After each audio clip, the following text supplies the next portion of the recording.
దేవునికి మహిమ కలుగును గాక. ప్రియమైన దేవుని పిల్లారా, మీరందరూ కూడా పరలోకానికి వెళ్ళేటటువంటి జీవితంలో దినదినము అభివృద్ధి పొందుతున్నారా? మనమందరం కూడా ఆ యొక్క పరలోక సంబంధమైన ఆత్మ సంబంధమైన జీవితంలో అభివృద్ధి పొందాలని, భౌతిక శరీర విషయంలో కూడా ఆరోగ్యంగా ఉండాలని దేవునికి ప్రార్థన చేస్తూ ఉన్నాం. పరిశుద్ధ గ్రంథంలో నుంచి మాట చదువుకొని మనము ఆలోచన చేద్దాం.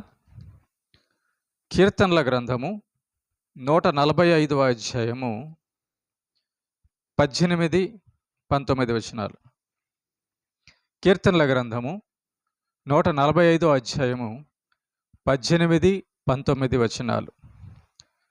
తనకు మొర్రపెట్టు వారికి అందరికీ, తనకు నిజముగా మొర్రపెట్టు వారికి అందరికీ యెహోవా సమీపముగా ఉన్నాడు. తన యందు భయభక్తులు గల వారి కోరిక ఆయన నెరవేర్చును. వారి మొర్రను ఆలకించి వారిని రక్షించును. చదవబడిన యొక్క లేఖన భాగాన్ని మనం కానీ ఆలోచన చేస్తే, తనకు మొర్రపెట్టు వారికి అందరికీ. ప్రియమైన దేవుని బిడ్డలారా, ఈ లోకంలో భక్తులు అనేవాళ్ళు మనుషులలో చాలామంది మనకు కనబడుతుంటారు. ప్రార్థన చేసేవాళ్ళు చాలామంది మనకు కనబడుతుంటారు. అయితే ప్రార్థన చేసే ప్రతి వారు కూడా దేవునికే ప్రార్థన చేస్తున్నారా? నిజమైన దేవుణ్ణి తెలుసుకొని ప్రార్థన చేస్తున్నారా? ఆలోచన చేయాలి. నిజమైన దేవుణ్ణి తెలుసుకొని నిజమైన దేవునికి ప్రార్థన చేయుట అనేది ఒక సంగతి. తర్వాత రెండోదిగా, తనకు నిజముగా మొర్రపెట్టు వారికి అందరికీ యెహోవా సమీపముగా ఉన్నాడు. నిజముగా మొర్రపెట్టుట అంట. నిజమైన దేవుణ్ణి కనుగొనుట ఒకటైతే, నిజమైన దేవునికి ప్రార్థన చేయుట రెండవదైతే, నిజముగా ప్రార్థన చేయుట మూడవది. చూసారా ప్రేమ దేవుని బిడ్డలారా?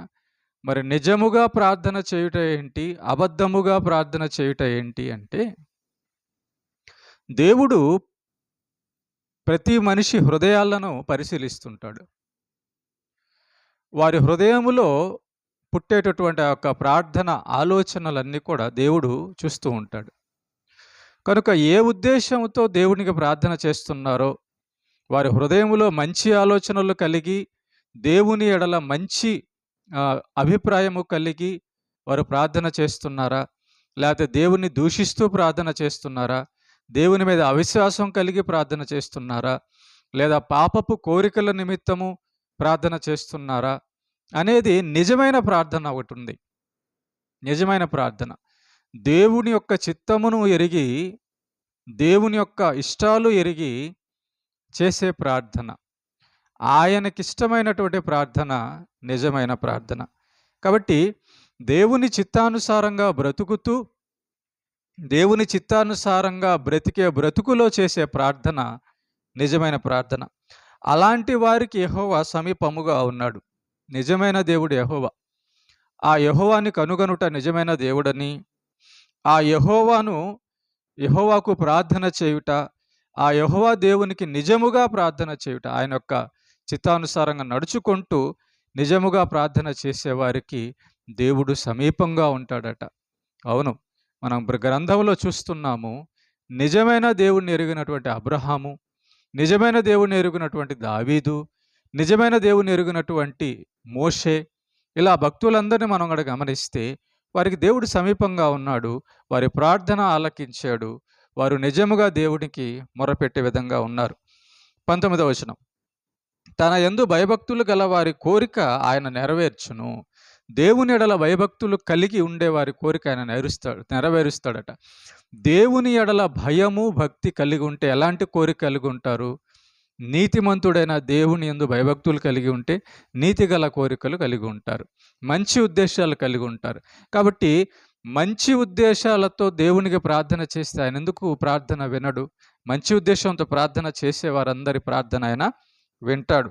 కాబట్టి భయము, భక్తి, దేవుని ఎడల భయము, భక్తి కలిగిన వారి కోరిక దేవుని చిత్తానుసారంగా ఉంటుంది కాబట్టి ఆయన వాటిని నెరవేరుస్తాడట.